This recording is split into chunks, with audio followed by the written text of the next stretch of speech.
the Husafell Stone Carry, and we will be using a replica of one of the most famous strongman implements in the world, and this is a test that has been around, Bill, for hundreds of years.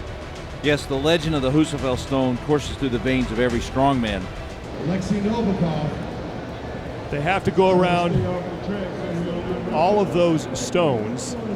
JF Corone, we showed you him as the man who was going to lead this thing off, as Alexi Novakov is the man to start, but Corone has withdrawn from the competition. So he's done after one event. Novikov has that stone up, and now his attempt will begin.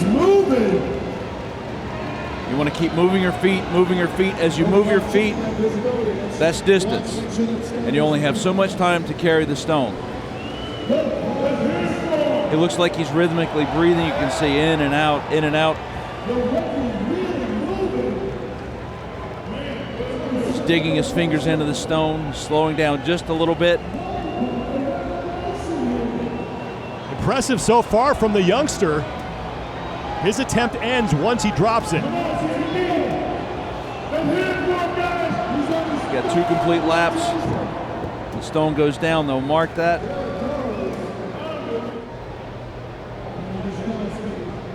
Still waiting on the official distance from Alexi Novakov. Kieliszkowski has 60 seconds to get that thing lifted. Very efficient lift, as we said, but very high. It's up on his chest. So Novikov's distance was 211 feet 6 inches as Kieliszkowski gets to work.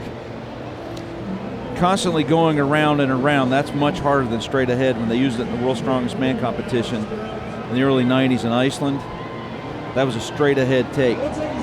This is much harder going around and around these turns. And each lap is 101 feet. That is the same diameter of that original sheet pen that the Husafell Stone was carried. And now Kieliszkowski is struggling a bit.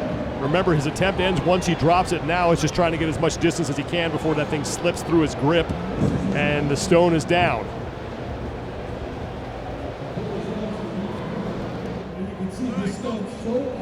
Once again, he has 60 seconds to lift that thing. If he can't lift it, they don't get to actually make an attempt. So you have to get that stone up and lifted.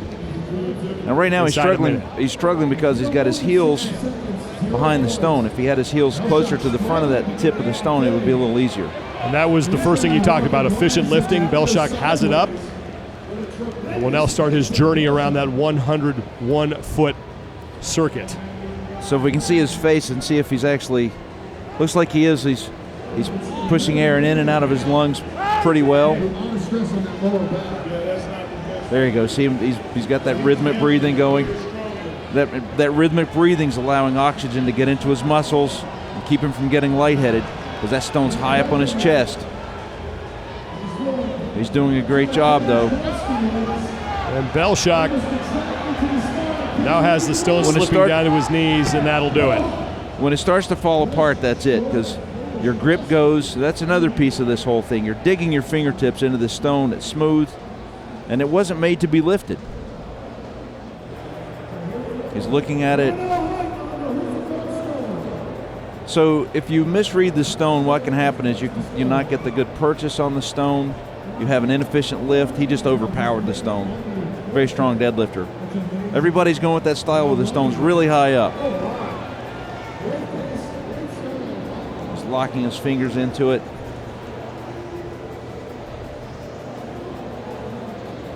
So having the stone more straight up and down will actually make it higher up on your chest. And you see he's got his, really doesn't have his fingers wrapped into the stone. It's more of his wrist. So having to keep his feet moving, he's breathing rhythmically. It appears that he did get past the other two athletes.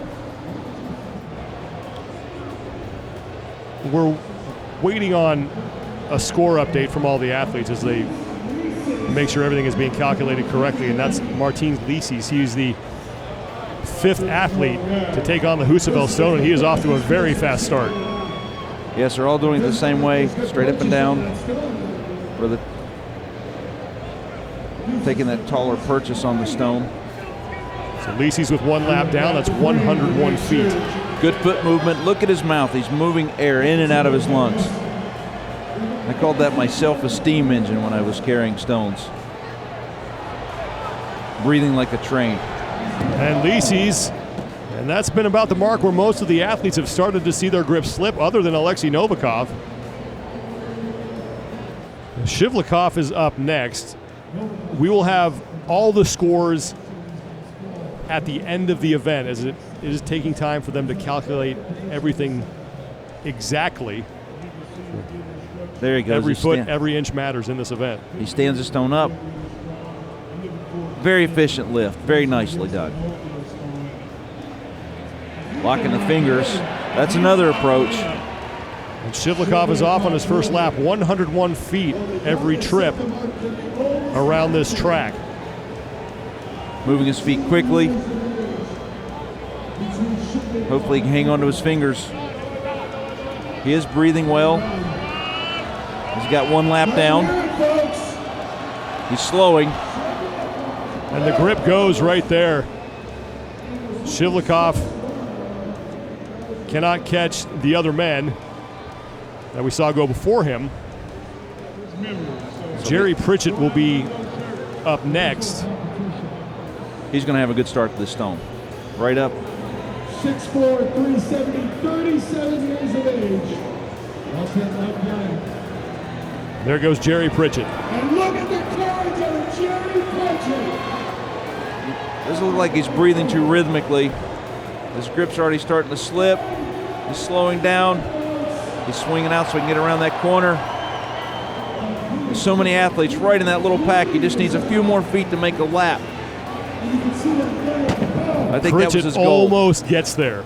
That was his goal. Alexi Novakov was the first man out, and so far, unofficially, he carried that thing the farthest. Brian Shaw, the key for him is not necessarily beating Novikov, it's beating the man who's going to come up next, and that's Hafthor Bjornsson. Very nice pick, and he's actually tall enough to lock his fingers. We'll see if that strategy works. Now, if his fingers come apart, he still has his hands on the stone. He's moving his feet. He's breathing. Look, he's got good breathing pattern, rhythmically breathing, in and out, in and out. He's done a lot of carrying events.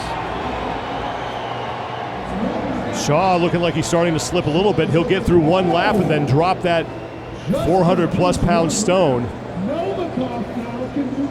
Well, now we understand why the Husafell Stone Carry is such an epic test of strength. Hafthor Bjornsson, the overall leader after the first event, the last man to carry this stone, and trying to beat the rookie's mark, Alexi Novakov, 211 feet, 6 inches. Give it up. This is the last guy. Bjornsson mauling that stone to his chest, and he is off on his first lap. Very quick foot movement. Getting some rhythmic breathing going. Coming to the first, very long strides. 1 lap down for Bjornsson, and looking like he's going to stay in the overall lead with 3 events remaining. Now can he track down the rookie, Alexi Novakov? Yes, he's vying for that first place finish. He's making a statement. Here he comes all the way around. This one's going to be close as the stone is down for Hafthor Bjornsson, and one thing is for sure, though, he will be your overall leader after 2 events. Maintaining national pride. Here are your final results as Hafthor Bjornsson wins his 2nd straight event, beating Alexi Novakov by more than 7 feet. Brian Shaw, who was in 2nd place overall, finishes in 8th, and Jerry Pritchett is in 9th.